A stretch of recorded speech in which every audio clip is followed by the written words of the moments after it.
వేదిక మీద ఉన్న పెద్దలందరికీ తెలంగాణ ఉద్యమ అభివందనాలు తెలుపుతూ ఇక్కడికి విచ్చేసినటువంటి ఉద్యమ నాయకులకు కూడా తెలంగాణ ఉద్యమ అభివందనాలు, అదేవిధంగా జర్నలిస్ట్ మిత్రులకి. ఏదైతే ఎస్సీ వర్గీకరణ అనేది ఒక ప్రజాస్వామ్య డిమాండ్, న్యాయమైన డిమాండ్.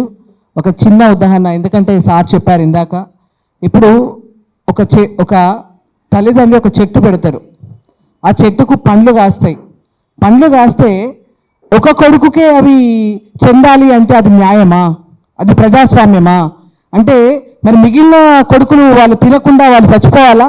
వాళ్ళు బతకొద్దా ఇంకా సమాజంలో? అంటే ఒక్కడికే న్యాయం జరుగుతుంది అంటే అది ఎంతవరకు సమంజసం?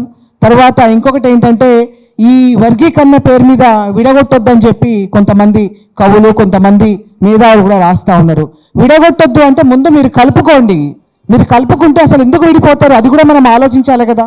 కాబట్టి మేధావులు కానీ, ఇవాళ మరి ఉద్యమకారులు కానీ అందరూ కూడా ఆలోచించాల్సినటువంటి విషయం ఏంటంటే, సమాజంలో అందరు బతకాలి, ప్రజాస్వామ్యంలో అందరికీ సమసమ న్యాయం, మరి సమానమైన న్యాయం దక్కాలి. అదేవిధంగా సమాజంలో ఉండే ఫలాలందరికీ కూడా దక్కాలి. అంతేగాని కేవలం ప్రజాస్వామ్యం పేరు మీద కేవలం ఆ ఫలాలని కొంతమందే మేము అనుభవిస్తాము. ఇందాక తిరుమల సార్ చాలా బాగా చెప్పారు. ఎందుకంటే ఇవాళ ఒక కుటుంబం నుండి అయితే వాళ్ళ కొడుకు, వాళ్ళ మనవడు, వాళ్ళే మంత్రులు, వాళ్ళే ఎమ్మెల్యేలు, వాళ్ళే ఎంపీలు. ఇదేం ప్రజాస్వామ్యం? మీ ఒక కుటుంబమే అధికారం అనుభవించుకుంటూ వేదికల మీద మీరు పెద్ద పెద్ద భాషణలు, ప్రజాస్వామ్యం అనే భాషణలు ఇస్తున్నారంటే నిజంగా అది ప్రజలు ఆలోచిస్తారు. ఎందుకంటే ఇవాళ ఇంటికొక టీవీ కాదు, మనిషికొక టీవీ అయిపోయింది ఫోన్ రూపంలో. కాబట్టి ఏది సమాజం ఏంటి, ఈ సమాజంలో ఏ రకమైనటువంటి సమన్యాయం జరుగుతూ ఉంది, సామాజిక న్యాయం జరుగుతూ ఉందని చెప్పి ఇవాళ ప్రజలు గమనిస్తూ ఉన్నారు. అయితే ఇందులో ఒక విషయం ఏంటంటే, మన మందకృష్ణన్న, నేను తెలంగాణ ఉద్యమం అప్పటి నుండి కూడా చూస్తున్నాను.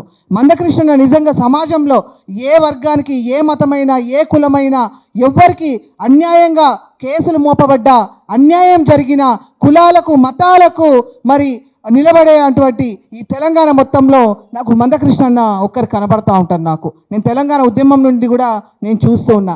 కాబట్టి సమాజంలో అందరికీ సమన్యాయం దక్కాలంటే ఏదైతే ఎస్సీ వర్గీకరణ ఖచ్చితంగా ఈ రాష్ట్ర ప్రభుత్వం రేవంత్ రెడ్డి గారు అసెంబ్లీలో చేస్తామని చెప్పి ఒప్పుకున్నారు. దాన్ని ఇందాక సార్ చెప్పినట్టుగా ఇప్పుడు వస్తున్నటువంటి స్థానిక ఎన్నికల్లో ఖచ్చితంగా దాన్ని అమలు చేయాలి. అదేవిధంగా ఒక తెలంగాణలోనే కాదు, ఇవాళ ఖచ్చితంగా సుప్రీంకోర్టు జడ్జిమెంట్ కొరకు కూడా విశ్వేశ్వరరావు సార్ చెప్పారు. కాబట్టి అన్ని రాష్ట్రాల్లో దీన్ని ఇంప్లిమెంట్ చేయాలి. కాబట్టి ఒక చెట్టుకి ఏదైతే ఫలాలు దొరుకుతాయో అది అందరికి కూడా సమానంగా దొరకాలి. కాబట్టి మరి ఎవరైతే మమ్మల్ని ఈ ఎస్సీ వర్గీకరణ మీద విడగొట్టొద్దని చెప్పి మాట్లాడే అటువంటి మేధావులు కావచ్చు, నాయకులు కావచ్చు, వాళ్ళందరూ కూడా ఆలోచన చెయ్యండి. కేవలం ఏదైతే ఆ రిజర్వేషన్ ఉందో కేవలం కొన్ని కుటుంబాలకే పరిమితం చేసుకోవాలా? ప్రజాస్వామ్యంలో అది నిజమైన న్యాయమా అనేది మీరు ఒకసారి ఆలోచన చెయ్యండి. ఇవాళ ప్రజలందరూ కూడా ఇవాళ ప్రశ్నించే దిశగా చైతన్యమై ఉన్నారు. కాబట్టి మనం ఇటువంటి తప్పుడు విధానాలు మనం సమాజంలో చెప్తే మనమే చులకనగా అయిపోతారు. కాబట్టి ఖచ్చితంగా ఈ న్యాయమైన డిమాండ్ని ఖచ్చితంగా ఇంప్లిమెంట్ చేయాలి.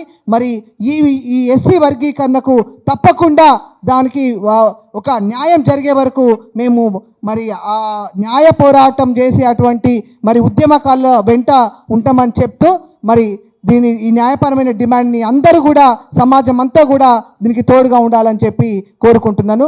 నాకు ఈ అవకాశం ఇచ్చిన మీకు అందరికీ కూడా తెలంగాణ ఉద్యమ అభివందనాలు. ఇంకొకటి చెప్పదలుచుకున్నాను. నిన్న కవిత గారు ఇందిరా పార్క్ దగ్గర మరి బీసీల కొరకు ఆమె ధర్నా చేసింది. నిజంగా మాకైతే ఎంత జోక్గా ఉందంటే 2025 జోక్గా కనబడతా ఉంది. మహిళా రిజర్వేషన్ ఆమె అంటది, మరి ఇప్పుడు బీసీలకు కూడా రిజర్వేషన్ కావాలంటది. మరి వాళ్ళ తండ్రి గారైనటువంటి కేసీఆర్ గారే 30 స్థానిక సంస్థల ఎన్నికల దానికి రిజర్వేషన్కి 35 రిజర్వేషన్ ఉన్నదాన్ని 25కు తీసుకొచ్చిండు. అంటే 45 ఉన్నదాన్ని 25కు తీసుకొచ్చిండ్రు. అంటే రిజర్వేషన్ వాళ్ళే తగ్గించి ఇప్పుడు వాళ్ళు ఓడిపోగానే మేము బీసీల కొరకు ఉన్నాము అని చెప్పి అంటే అప్పుడు తెలంగాణ ఉద్యమాన్ని పట్టుకున్నారు కాబట్టి ఆవిడ ఇందాక సోదరులు చెప్తారు, మందకృష్ణన్న తెలంగాణ ఉద్యమంలో సామాజిక న్యాయం అన్నారని. ఆ నిజానికి మందకృష్ణన్న సామాజిక న్యాయం అన్నారు, అదేవిధంగా తెలంగాణ ఉద్యమంలో విమలక్కను 2 నెలల జైల్లో పెడితే అక్కడ మేమందరం ఇందిరా పార్క్ దగ్గర దీక్ష చేస్తున్న సమయంలో మందకృష్ణ అన్న వచ్చి విమలక్కను కనుక విడిచిపెట్టకపోతే మీ జైలు గోడలు బద్దలు కొట్టి బయటికి పట్టుకొస్తామని చెప్పి ఆ రోజు తెలంగాణ ఉద్యమ సమయంలో మందకృష్ణ అన్న ఇందిరా పార్క్ దగ్గరికి వచ్చి స్టేట్మెంట్ ఇచ్చిన వారం రోజులకి 2 నెలలు విమలక్కను జైల్లో పెట్టిన తర్వాత ఆ స్టేట్మెంట్ వచ్చిన తర్వాత మేమందరం దీక్ష చేసిన తర్వాత విమలక్కను మరి విడుదల చేయడం జరిగింది. కాబట్టి ఇటువంటి ఎన్నో జరిగినాయి. ఇవాళ కేసీఆర్ వాళ్ళ కుటుంబానికి ఏం ఇష్యూస్ దొరకట్లేదు. వాళ్ళు ఇవాళ బీసీల ఉద్యమం అని ఎత్తుకున్నారు వాళ్ళు. కాబట్టి ప్రజలు చైతన్యవంతంగా ఆలోచన చేయాల్సినటువంటి అవసరం అయిపోయింది. 10 ఏళ్ళు దొరల పరిపాలన అయిపోయింది. ఈ 10 ఏళ్ల పేరు మీద వాళ్ళు భూములు దోచుకున్నారు, వాళ్ళు ఈ తెలంగాణ ప్రజల యొక్క ఆస్తులు దోచుకున్నారు. ఇవాళ నిజమైన ఉద్యమకారులని, నిజంగా తెలంగాణ కొరకు త్యాగం చేసినటువంటి వాళ్ళని రోడ్ల మీద పడేసినటువంటి పరిస్థితులు మనం చూసినాం. కాబట్టి ఇప్పుడు వీళ్ళు చేసినటువంటి తప్పుడు విధానాల మీదనే వీళ్ళ మీద కేసులు ఉన్నాయి. మరి ఆమె ఆల్రెడీ జైలుకు పోయి వచ్చింది. ఇవాళ వాళ్ళ కుటుంబ సభ్యుల మీద కూడా కేసులు అయినాయి. కాబట్టి ఖచ్చితంగా ఇవాళ బీఆర్ఎస్ని మరి కేసీఆర్ కుటుంబాన్ని ప్రజలు నమ్మే దిశలో లేరు. మీరు ఏం ధర్నాలు చేయండి, మీరు ఇవాళ అమ్మాడినా కూడా ఇవాళ ప్రజలు నమ్మే పరిస్థితిలో లేరు. కాబట్టి ఇవాళ కవిత బీసీ రాగం ఎత్తుకుంది. కవిత, మీరు అధికారంలో ఉన్నప్పుడు బీసీలను ఏ రకంగా అనగదొక్కిందో ప్రజలందరూ చూసిండ్రు. కాబట్టి మరి ఖచ్చితంగా వీళ్ళని నమ్మే పరిస్థితే లేదని చెప్పి తెలియజేసుకుంటూ ఈ అవకాశం ఇచ్చిన మీ అందరికీ కూడా మళ్ళొకసారి తెలంగాణ ఉద్యమ అభివందనాలు చెప్తూ జై తెలంగాణ.